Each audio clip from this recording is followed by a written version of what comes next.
What's up, YouTube? This is Too Raw for TV. So before I get into this video, I want to give a big shout out to the brother Aram for the donation to the channel via the Cash App. Much respect to Aram showing love once again to this platform. I truly appreciate the love that you guys have been showing.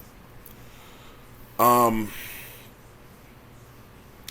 want to talk about Oscar Robertson in this particular video, because I think, and a lot of times, man, it seems people have a lot of just completely outlandish talking points, takes, and narratives when it comes to a guy like Oscar Robertson. And it usually comes down to something as silly as he didn't win enough titles, right? This is the absurdity of their arguments and the hypocrisy that comes out of them. They'll say guys like Oscar Robertson, Jerry West, Elgin Baylor, Wilt Chamberlain didn't win enough titles, right? And they say, they kept losing to Bill Russell and the Boston Celtics. Then you say, well, are you saying that Bill Russell's the greatest player of all time? Then they'll say, no. I mean, he played on loaded teams. You can't really give him credit for all of the all-star teams he played on. So, wait a minute, which one is it? Like, how can you, if you're penalizing Bill Russell because you're saying he played with a bunch of great players, then how are you also simultaneously penalizing Wilt and all these other guys for not winning enough then? You got to make up your mind. Or is it that you just hate that era and you just come up with any convenient talking point to shit on everybody, which is what it really is about?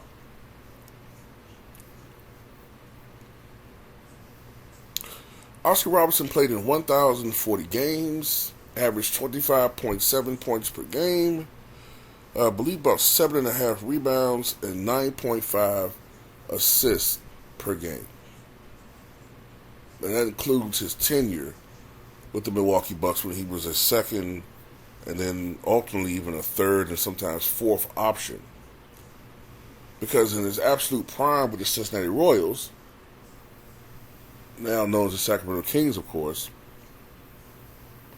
and previously known as the Rochester Royals, in his prime, his 10 years with the Royals, he averaged 29.3 points, 8.5 rebounds, and 10.3 assists per game. He actually averaged a double-double with the Rochester Royals.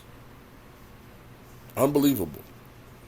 He averaged 29.3 points in an era with no three-point line.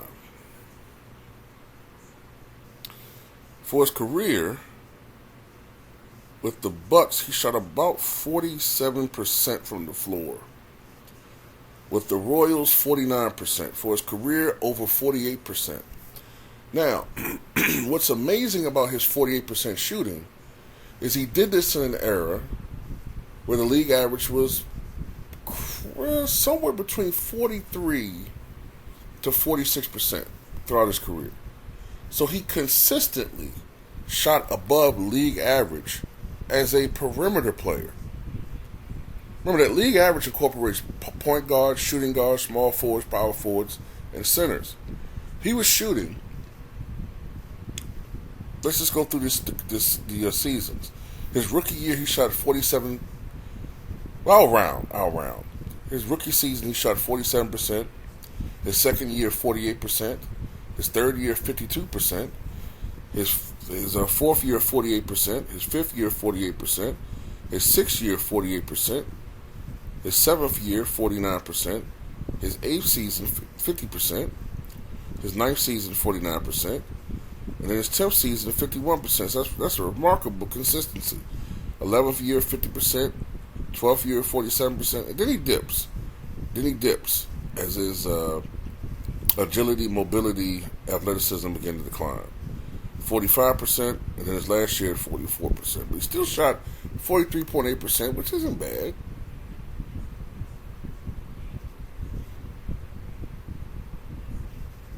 He was a great free throw shooter, around 84% for his career. And as a matter of fact, he led the NBA in free throw percentage twice. 1964 at 85.3%, which wouldn't lead the league now. I seriously doubt it. And in 67-68, he led the NBA in free throw percentage at 87.3%, which is very good. But I will admit something. Today's NBA players, you have a lot of great shooters, and you have a lot of guys who consistently shoot at 88 to 92, 95%. At 85% will not lead the NBA today. But that's still a great shooting percentage. So this is a guy that was a great scorer, a great rebounder for his position, a great rebounder in general, a great passer, great playmaker, efficient, could get his shot off with with great efficiency, quick release, great foul shooter, could get to the line with great efficiency. Led the NBA in free throw. Let's look at this. Led the NBA in free throws made 4 times: 1964, 1965, 1968, and 1969. Matter of fact, in 1964, Oscar made 800 free throws. 800 out of 938 attempts. Generally speaking, Oscar Robertson was pretty durable. Only played in 80 games once, twice.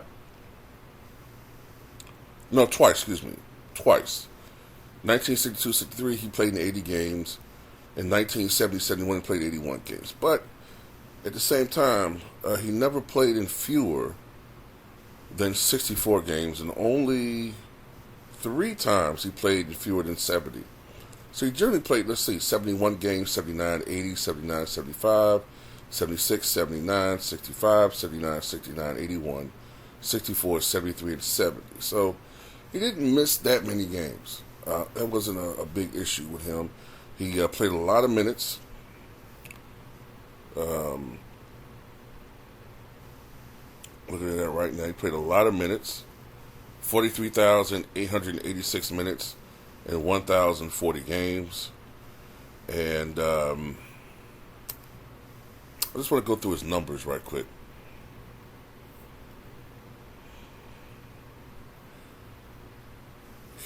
In the postseason, he didn't get to the postseason that often as a Cincinnati Royal, only playing 39 games. His numbers are down in the postseason: 22.8 points, 7.1 rebounds, 7.2 assists.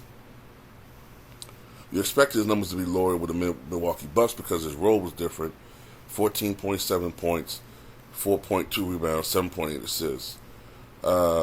I suspect the reason why his numbers are down with the Royals compared to the regular season is because oftentimes he was the one guy that the team focused on. So it was kind of simple to sort of overload on Oscar and dare others to beat you. And there were some pretty bad Royals teams. So you kind of see the same thing with Karl Malone some years, where his numbers are way down in the postseason because of the same thing. He was the one guy that was a serious offensive threat.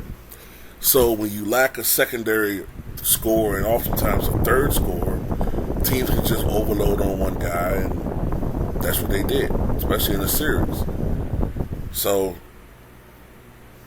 that's the thing. Defensively, Oscar was, I would say, adequate, average, not necessarily a great one-on-one defender, and I think that's what separates him from Michael Jordan. Jordan was an elite defender. From what I have read, Oscar was pretty good at getting steals, but not as good as Jerry West. Oscar Robertson had a 23.5 PER rating. I suspect that if blocks and steals were counted in his era, his PER rating would be a lot higher, probably somewhere in the 25 range. but that's just speculation on my part. I don't know if that's 100% correct.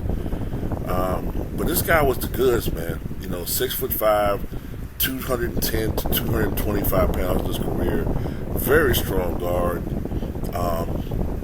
Phil Jackson once said that he thought that Oscar Robertson and Michael Jordan were the best post guards he ever seen in his life, as far as guards who had post games. He said they had the two best post games that he had ever seen. Oscar Robertson also had in his repertoire a fall-away jumper, the fadeaway. He had that in his game as well. The fadeaway, pull-up jumper. Now, look, when Oscar Robertson played, they couldn't do a lot of the things they could do today. I'm not going to sit here and act like when Oscar was playing, they were doing all these crazy things with the basketball. But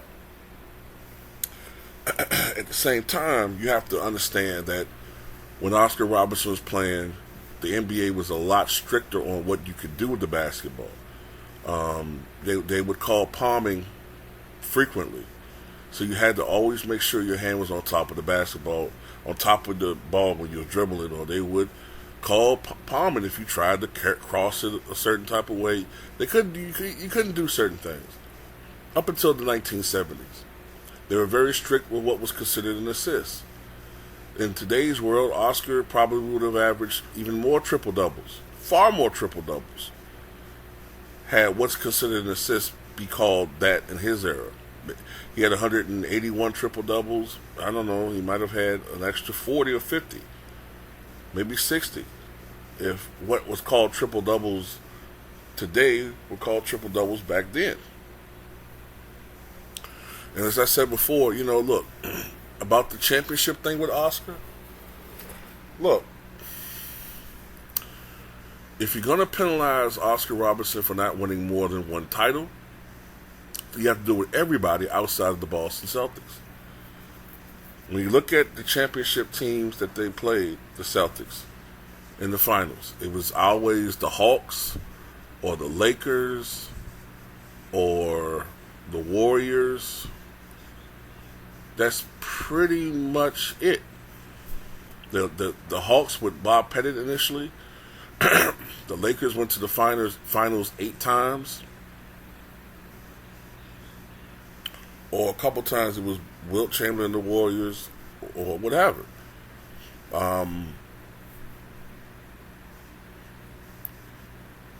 The Royals, were in the Eastern Conference. So, if I'm not mistaken, they were in the Eastern Conference. So, sometimes it got a little confusing because a team like, I think the Royals were in the East, but initially a team like the Bullets, who were in Baltimore, were in the West.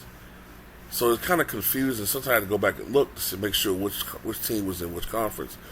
But if you're going up against the Boston Celtics in your heyday, or you're trying to get an MVP award when you have Wilt and Bill Russell and Jerry West and Elgin Baylor in the NBA doing what they're doing, it's kind of hard to win individual awards or to win a championship when these guys are playing such ridiculous basketball, winning 8 titles in a row, or putting up 45, 46 points a game in a series, or averaging 38 points while you part-time, in the military like Elgin Baylor, or in the Army, I should say, like Elgin Baylor, or you're averaging 50 points and 27, 28 rebounds a game like Wilt Chamberlain. It's kind of hard with that type of competition. But he still is one of only 2 players to win an MVP award in the Bill Russell, Wilt Chamberlain era. The other being Wes Unseld. So Oscar Robertson definitely deserves a lot of praise. By the way, if you ever wondered why Oscar Robertson didn't dunk the basketball, you probably seen almost no highlights of him dunking the basketball, even though he could jump. I know you guys have seen that very famous photo of him jumping like it seemed like 40 inches off the ground to get a rebound with his legs kicked up in the air. I know you guys have seen that photo. The guy could jump. Why didn't he dunk? Well, he said that During his rookie year, early on in his career, he attempted to dunk, right? And this is back, I told you in the NBA, they frowned upon that. They thought you were showing up the competition when you did that. Remember, Oscar Robertson dealt with a lot of racism in the Deep South when he was going to college. You know what I'm saying? And just in general, he dealt with a lot of racism in the Deep South and the Midwest. So he went through a lot. He's still a little bit bitter behind a lot of that stuff, right? So anyway, Oscar Robertson said that early in his career, he went up for a dunk. And the defender fouled him and knocked him into the post. You know, like the that supports the basket, knocked him hard into that. And it was a little bit different back then.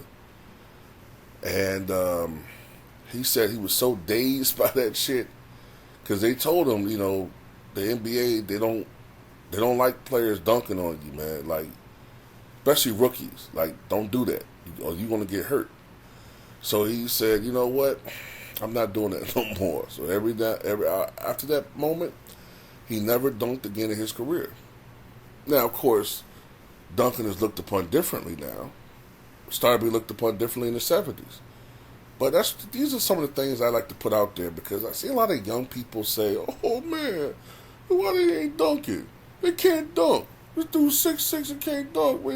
Oh, he could have. Oh, don't believe it. He could have.